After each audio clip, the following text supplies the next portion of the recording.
HPE absolutely crushed it again. They had their highest revenue since 2016, highest a record for operating margin, up 80 basis points to 11.88%.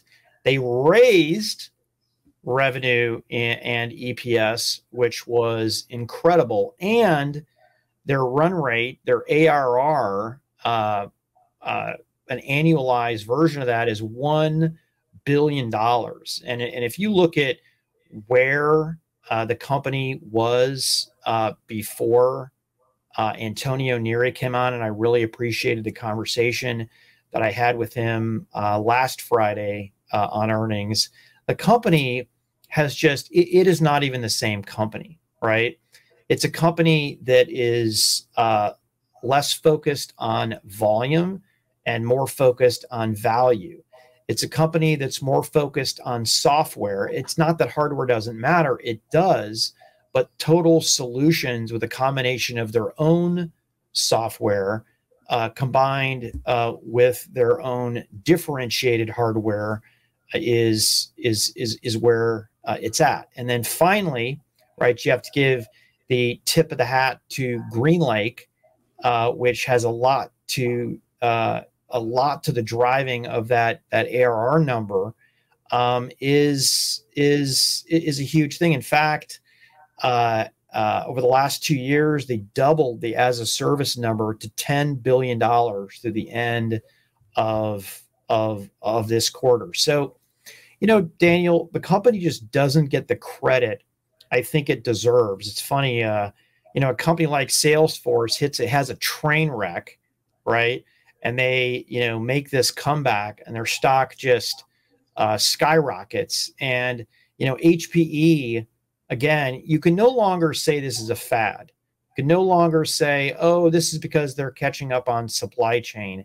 This is because they have the right strategy. This is because of the incredible leadership of Antonio Neri. And the company deserves more credit on the street. Yeah, I think I was just pulling up a data point, but I mean, I think the company trades at just a incredibly low ratio at most times. I mean, on the trailing 12, it's like, it's maybe in the range of around 20. And it's actually trading higher. It's doing better right now. It lingered at $12 or $13. It's up at $15 a share. Company pays a dividend. I came out in November, and I basically put a Market Watch piece out saying, watch out for kind of what are considered to be the stodgy old tech companies, and watch them have a really big 2023. I'm here to collect credit because I think it's important from time to time when people make good calls. Let's talk about the tailwinds for HPE. The tailwinds for HPE is they made the transformation early, meaning that every one of the big OEMs right now is going through this process of saying, we want to go to subscription. Most software license companies are doing the same thing. Guess what? HPE saw that early. 2019, Antonio Neri announced the everything as a service strategy, HPE GreenLake. The company has made that move. Of course, it's been able to grow that business, to a substantial recurring revenue number, and has been able to do so. I believe it's run rates $1 billion now for the first time of recurring revenue. Yeah. And so that's a big, meaningful transformation for a company, but it still trades like a company that just sells big iron. And so that's one of the things I think that hopefully the market begins to fix, but historically has not.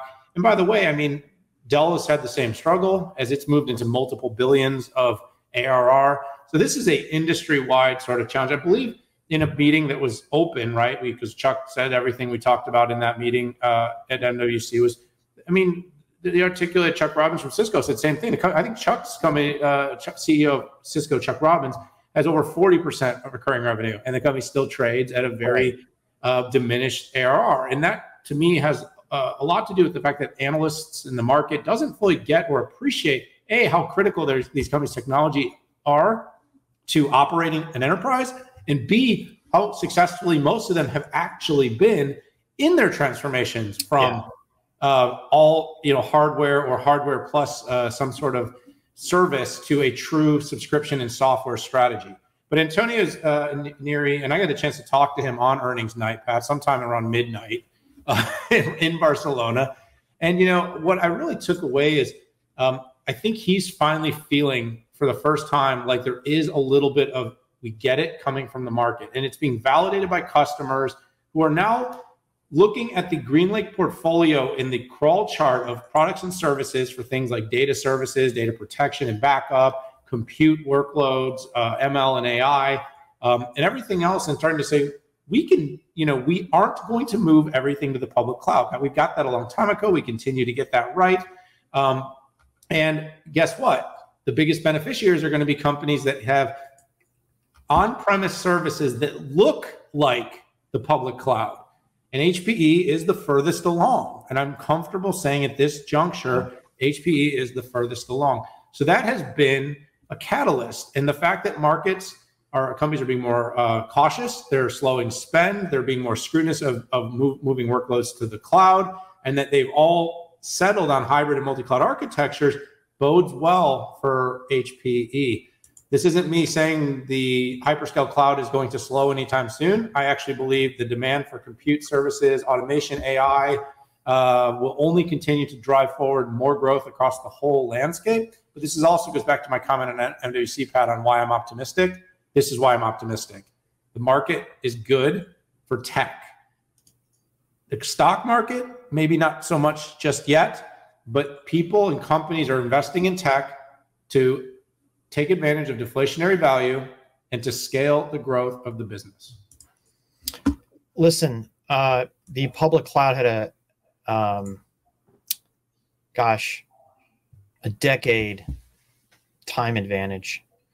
And it's going to take a while for the hybrid multi-cloud to build out. And I think what's going to separate companies in this future age are their ability to support the hybrid multi-cloud. And that's whether it's a hyperscaler, that's whether it's an on-prem provider. I fully expect one of these companies to get snatched up, acquired by one of these companies to go in and get that. I think they're trying to figure out right now other elements of growth. But, you know, Simple Queue service from AWS came out in 2004. Azure didn't even come out until 2010, right? So it just shows you, you know, how much of an advantage that the public cloud has.